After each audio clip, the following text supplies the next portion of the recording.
Okay.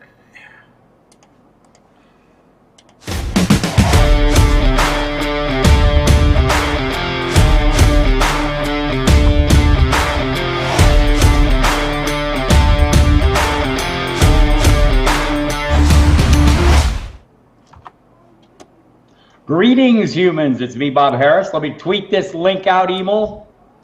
Sounds good. Is it going up? I don't see it there yet. Yep.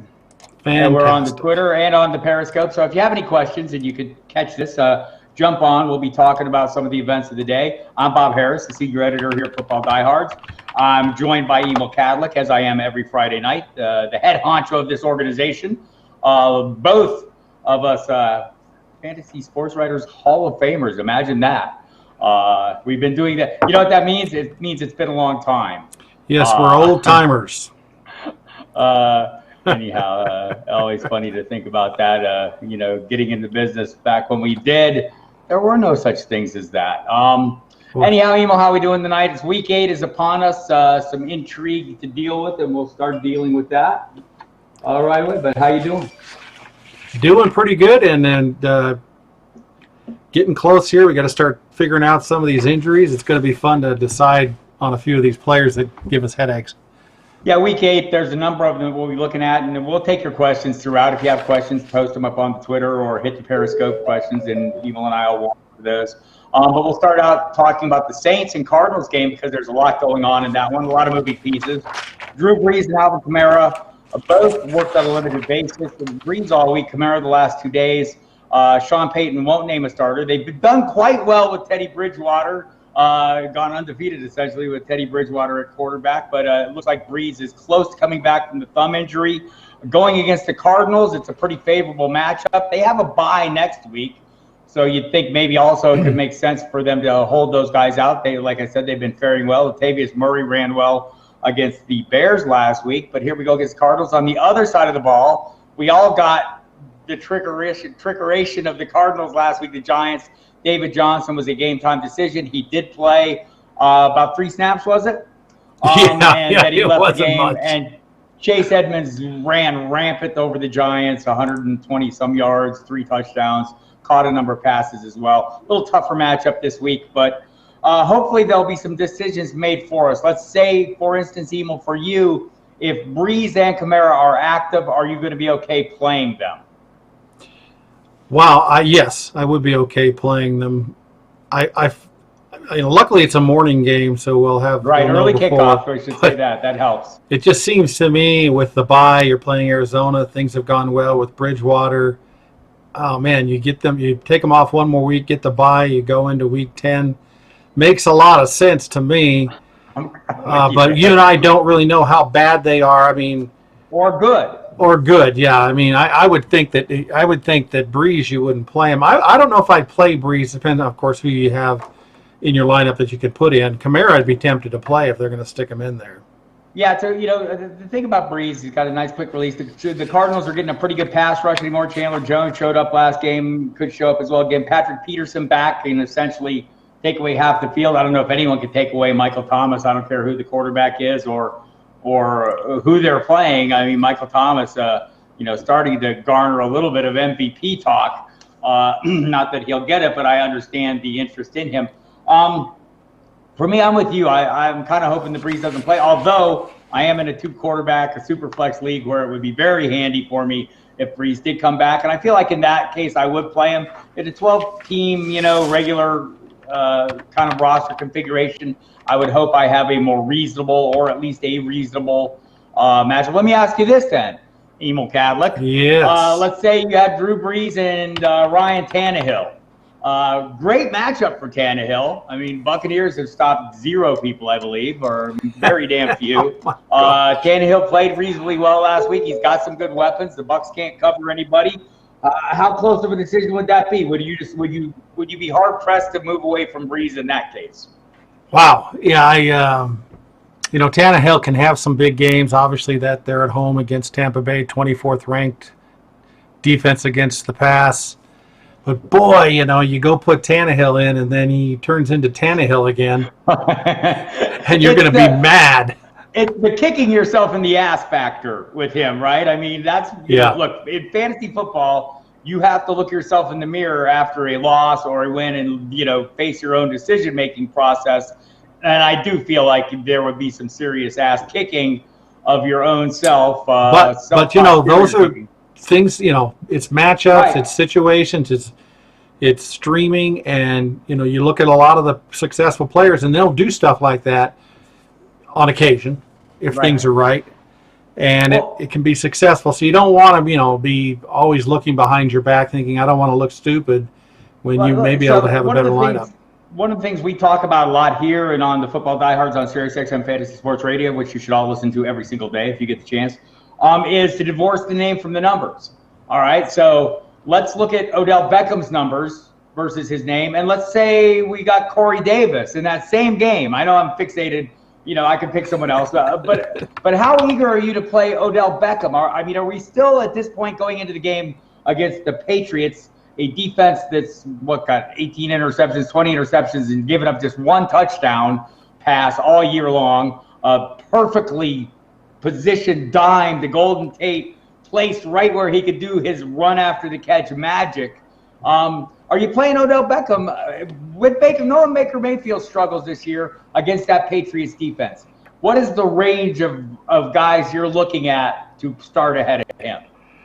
I would probably say after the top 12, the first wide receiver one, put him just a little under that. Again, it depends on what you have on your roster. You may be stuck with them, but to me, it would be a good one if you could just not start him this week if you can get by, because all the signs do not point well for that game. I feel like if we're starting Odell Beckham this week, and I'm not saying this is not a viable thing, but we're starting his name in our draft capital. That's what we're starting if we play him this week, because everything else tells us not to. The trajectory of the Browns offense, and we're also playing that kick yourself in the ass factor. I mean, do you want to miss it? That's something we have a hard time with as fantasy managers, is letting go of the thing that's not working, especially when it's such a big name. And we know the upside is there. We just haven't seen it yet, and we're going to be really super angry at ourselves if we forego it and we lose out the one big game we've been waiting for.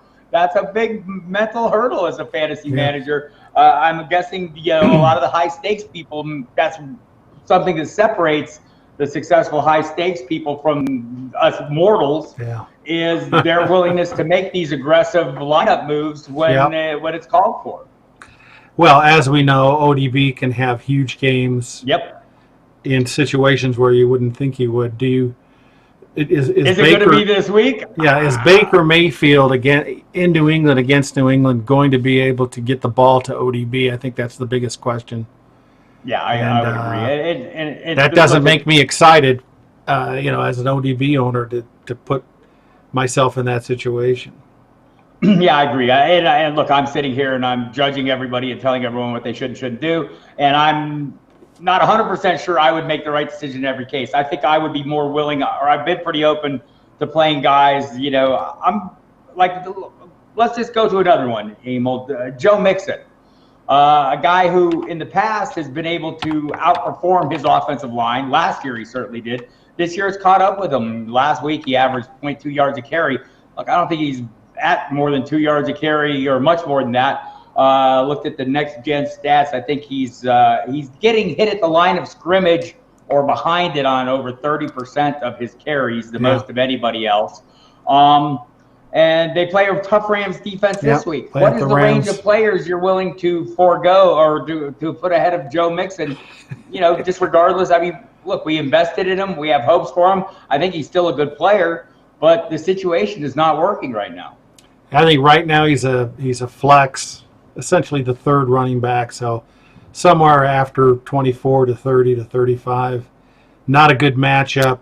Hopefully you've adjusted your roster and you don't really need them until you have a real problem with the bye weeks or whatnot. That's what I would do. By the way, we got a few questions when we want to get to them. Give me one. Sutton or Galladay PPR? I'm going to lean Galladay this one. I like his matchup. I don't dislike Sutton. I think he's been a top 15 player so far this season. So I don't have a problem. And I think one of the issues for Galladay has been kind of the spike production of the players around him. But the matchup this week, he'll likely see a lot of DeAndre Baker, the rookie cornerback, Marvin Jones. We'll see a lot of Janoris Jenkins. Pretty damn good matchup for Jones, too. But I have a feeling coming off the big spike week for Jones, maybe it's a correction week for Galladay. And again, Sutton has been very productive, especially when you consider, I mean, that offense is not good. The Denver offense is not great. I think I'm going to try to, I'm not afraid of playing Sutton, but I'm going to go Galladay in this case. I'm going to do the same thing. I think you can start either one, although Sutton is at Indianapolis, which is a little bit more of a concern. But I love the matchup, and we don't want to look to just last week and say, oh, Galladay's trash. Got a good matchup, and we know how things flip-flop around, so I agree with you. Here's a couple more here. Just double-checking our rankings, by the way. Galladay inside the top 10, Sutton inside the top 20. So it's not like there's a wide gulf separating them. Yeah. Very understandable question. Just Galladay. So the next thing we've got here is full point PPR, Jamal Williams or Samuel. Wow. I'm not eager. Look, I get it. Jamal Williams is kind of a, not a primary piece, but he's played a pretty significant role in general. But the problem for me, I do like Curtis Samuels. I like Samuels better with Kyle Allen, a quarterback, and apparently Kyle Allen likes him as well. I'm going to go Jamal Williams. It's the San Francisco defense is the problem for me. I don't have high hopes for the Panthers in this matchup. It's a tough one. I would love to play Samuel here, but I can't remember if it's home or away. It's in San Francisco. Okay. Well, all right. I don't know. It's a tough situation because I don't know. The ceiling right now of Jamal Williams is not that high, in my opinion. I don't think it's a high, but the workload has been sufficient. I mean, I don't think he's gotten half, but it's been a pretty good range. He's a capable touchdown scorer. I think no Patrick Mahomes for the Chiefs, so maybe it won't be as high scoring as it is. But I think the widely held belief is Samuel will be going up against Richard Sherman, and he's been better than average, I'd say, is a safe bet. All right, we got another one. Okay, go ahead. I'm going to go with Williams. What do you got? All right, he's got Wentz, and he said play him or pick up one of four guys: Rudolph, Jones, Bridgewater, or Tannehill.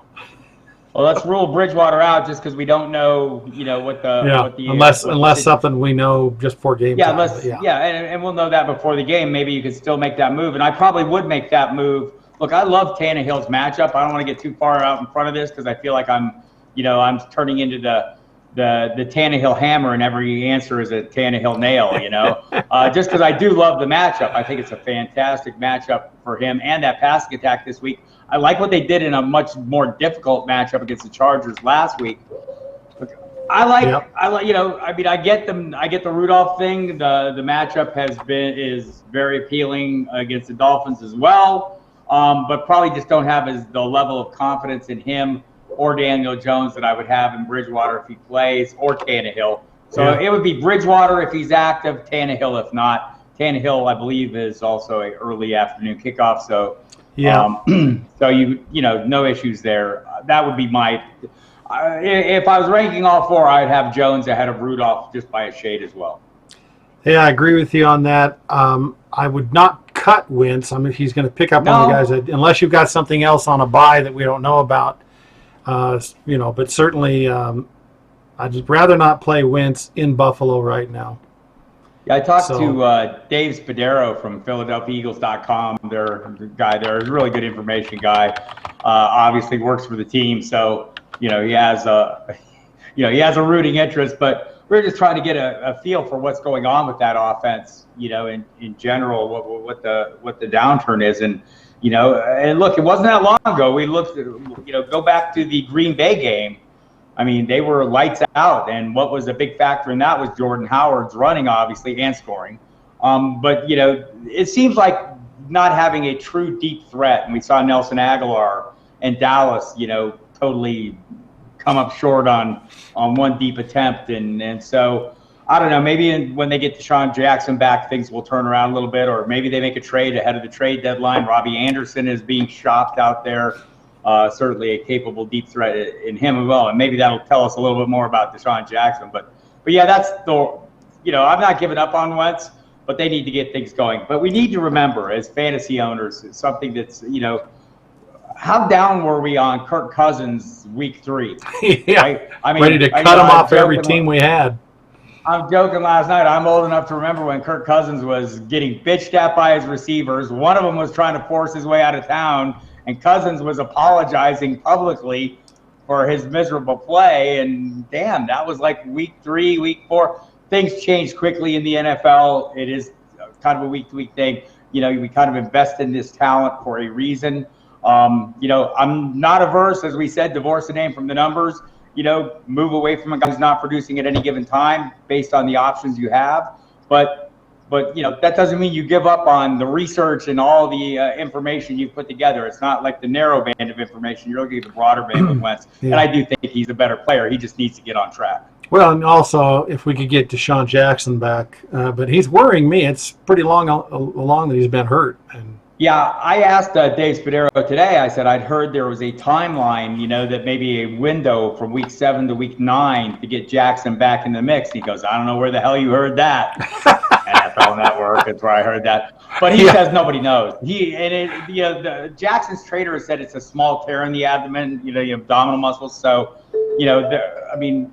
Doug Peterson said today they're trying to get him back running on grass next week. We'll see. I wouldn't have any expectations for that. In fact, my expectations would be just as likely that they trade for somebody before next Tuesday's deadline. And that's something we'll all be watching. And maybe, look, they need help at places other than receiver, right? Cornerback comes immediately to mind. So maybe Chris Harris in Denver is someone they may look at who may be available as the Broncos plummet to earth. Any other questions there, Emil? Not right now. We can move on. All right. Well, we were talking about Detroit, and I'm going to look at the running back situation there because honestly, I don't have a good feel for this one. I know it seems like Kerryon Johnson on IR in case you're just getting in on the fun. And that leaves Ty Johnson, a rookie, as the de facto starter. J.D. McKissick also on board. I think it is encouraging that they didn't sign anybody. We learned from our friend Lizanne that Jeremy Hill was there for a workout. Got the scoop on that before it came out to the public, and that it was possible they would call him back. They obviously have not. They didn't call C.J. Anderson, a guy who was on their roster earlier this year. They had some. They didn't bring back Zach Zenner, who was released by the Saints and then ended up signing with Arizona. So it seems to me they're pretty comfortable with what they have. They brought Paul Perkins up from the practice squad.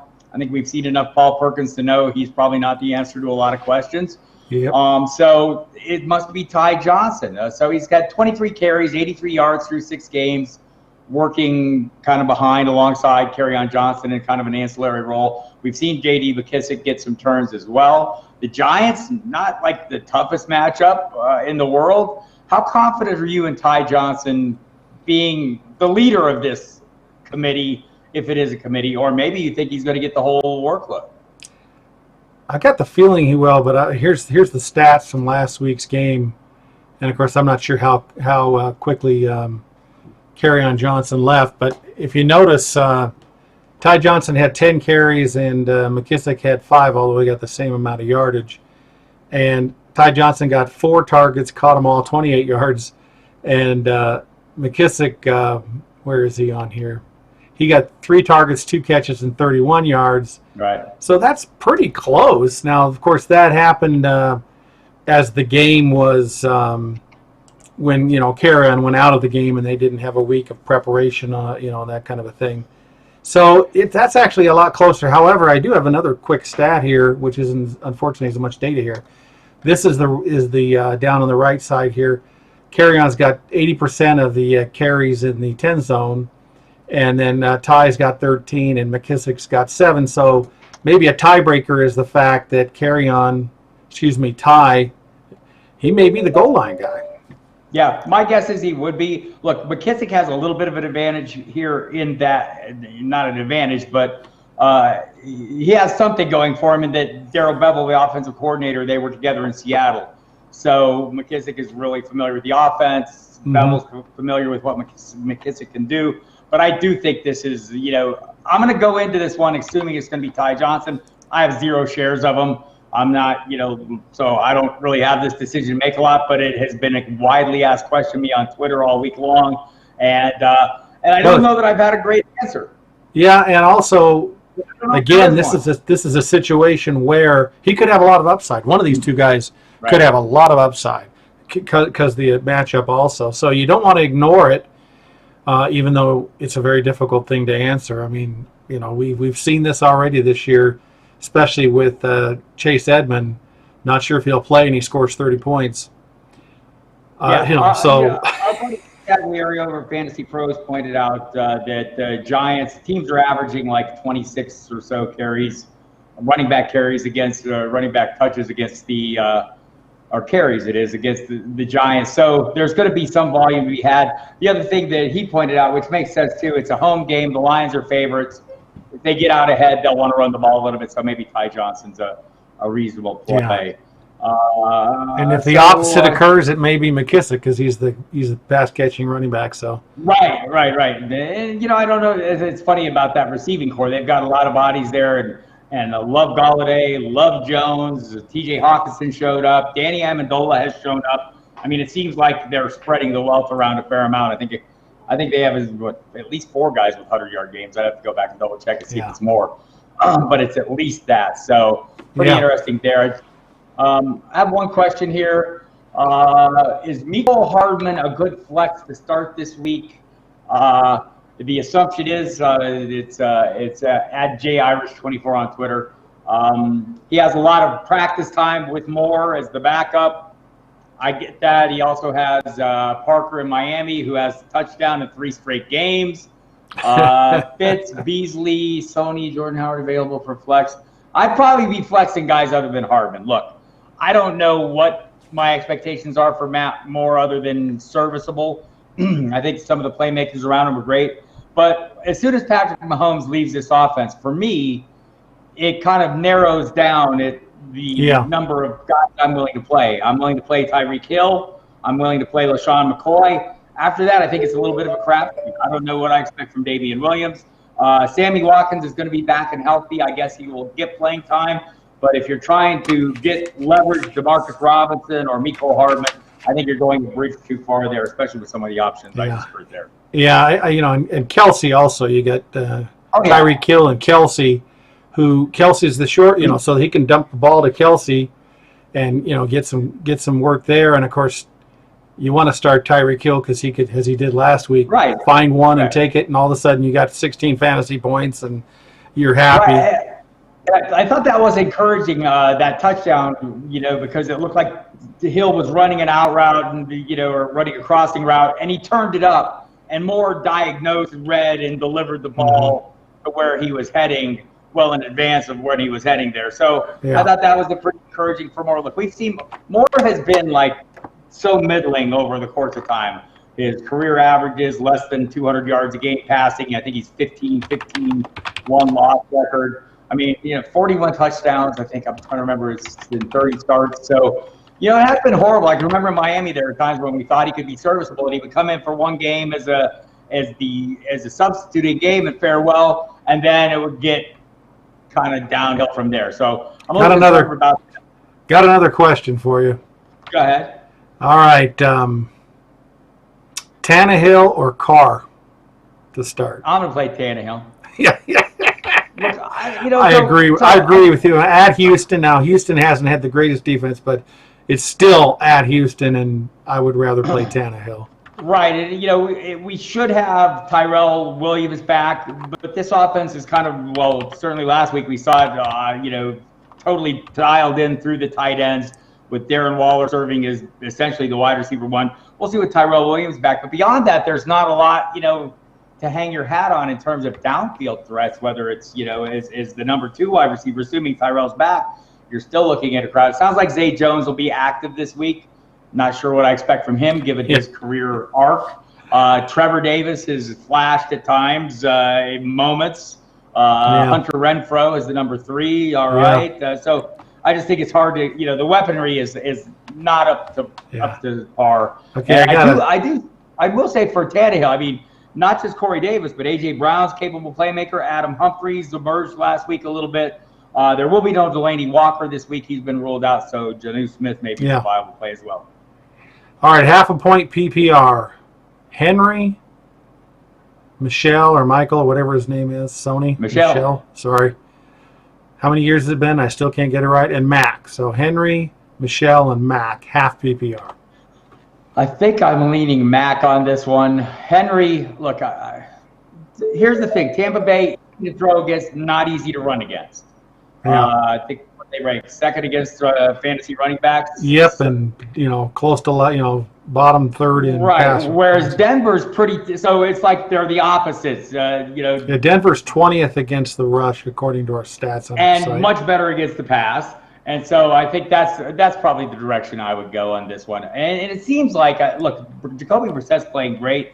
He's got a great array of weapons, but it seems like the Colts tend to game plan a little bit and attack the opponent's weakness. We've seen them go run heavy before with great success against Kansas City. Maybe a good way to keep the ball out of the other team's hands as well. So I'm going to lean Mac on this one. I think Henry's an okay play, but I'm going to go Mac.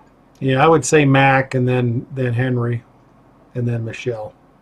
Yep, that's my direction as well. Any others? That's it for now. We can continue on with our stuff. All right. I wanted to look at least get a sense of where you're at on a couple other situations. Matt Ryan is a game time decision. I guess my feeling is he's going to play, but it doesn't make a ton of sense. Why would you throw your franchise quarterback out? In a game that's, it's essentially meaningless at this point. But let's say Matt Ryan's playing. How comfortable are you playing all your pieces that go with him? Primarily now, Julio Jones, Calvin Ridley, Austin Hooper. And how comfortable would you be with Schaub? Well, boy, that's a tough one. Well, Schaub's been around. He's not a great player, but he's been around. So he's no Matt Moore. No. Yeah, he's no Matt Moore. More experience. Yeah. Well, Ryan, watching Ryan leave the field last week, man, I don't know. He did not look good there, and I just I worry about playing him this week. Like you just pointed out. Yeah. So that, to me, that's the concern about Ryan himself is do you get the full game? Does he get it aggravated? The offensive line's not playing well. And certainly if he's not playing, you got to downgrade the receivers somewhat. Yeah, a little bit. So Schaub came in last week and did just enough to tantalize us, right? 6 for 6. Yeah. Austin Hooper seems like he's going to be viable no matter what. I do think that, Seattle's secondary. Seattle's defense is a different thing. You used to have the Legion of Boom. The secondary was the kind of what defined them. Now it's the front seven that defines them a little bit more than the secondary, in my estimation. So, I'm not benching Julio Jones. I think in DFS I'd be avoiding all those guys.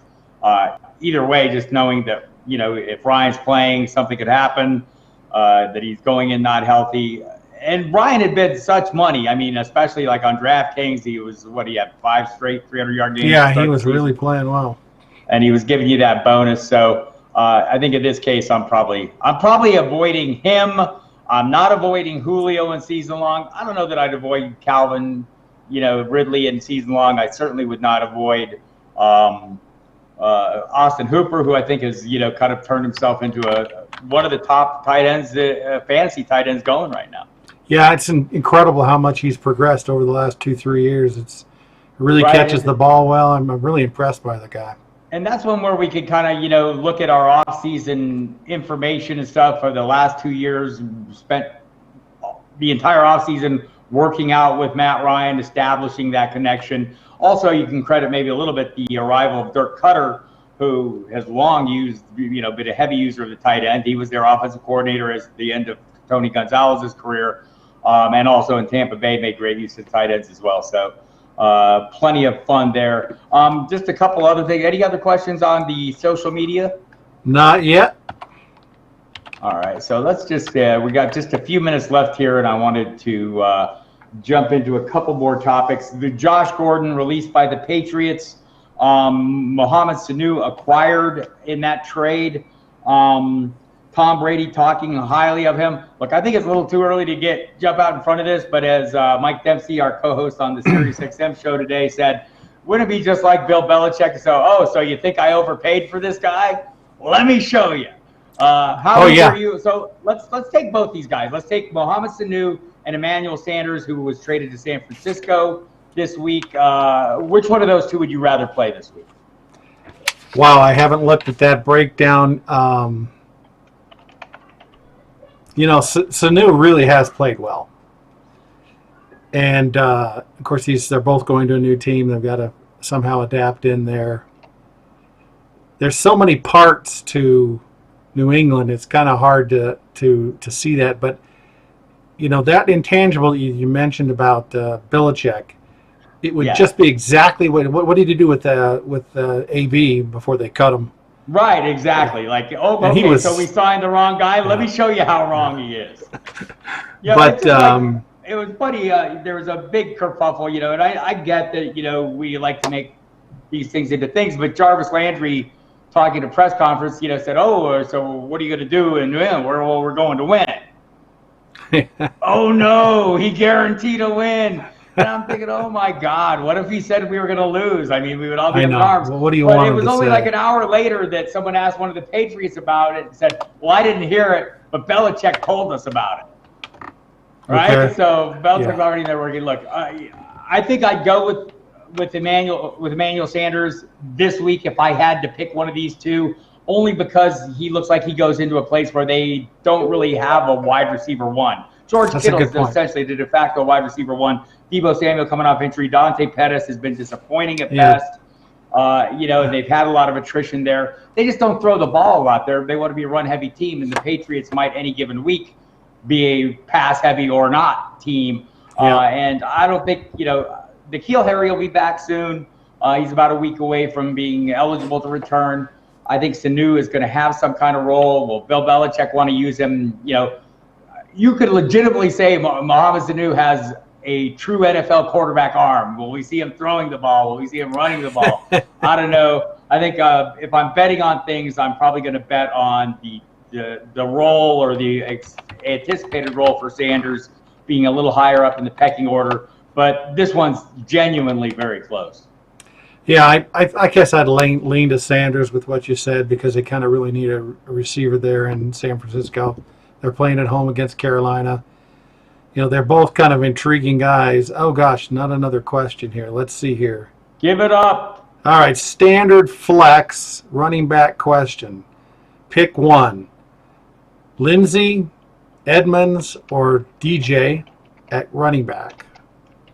I think this is a pretty easy one for me. If there's no David Johnson, I'd probably go Edmonds because I think he's going to get the bulk of the workload. I know it's a pretty tough matchup. Denver doesn't have the easiest matchup, I will say that, going against the Colts, especially with Darius Leonard now back. So, and I don't know if I would play DJ if he was active. I mean, maybe that's where I would pivot to Lindsey. Yeah, that's a good point. Now, he also said one of those, and then he says Juju Sutton at flex. So he kind of said flex running back, and then he said this. So right. If I was picking between Juju and Sutton, I would go Sutton. I know it's a phenomenal matchup, but it just seems like Mason Rudolph has not been asked to throw the ball down the field. We haven't seen that yet. Yeah. And so look, I'm waiting.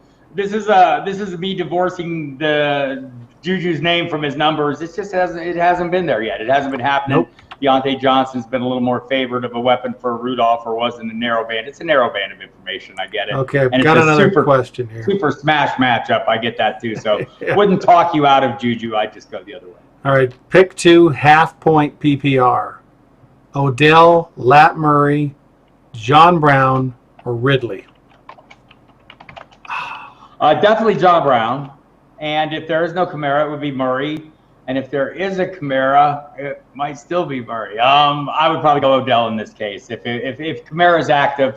But Brown's the easy play. Great matchup against the Philadelphia Eagles, who can't stop anybody from doing anything down the field. John Brown, one of the fastest guys in the NFL. Yeah, I can completely agree with you. I got another one. Derrick Henry or Chase Edmonds? I I'm probably going to go Edmonds here. Look, they're both not the best matchups, so I'm going to probably lean. Yeah, I mean, if we know that Johnson's out, I'd have to play Chase Edmonds.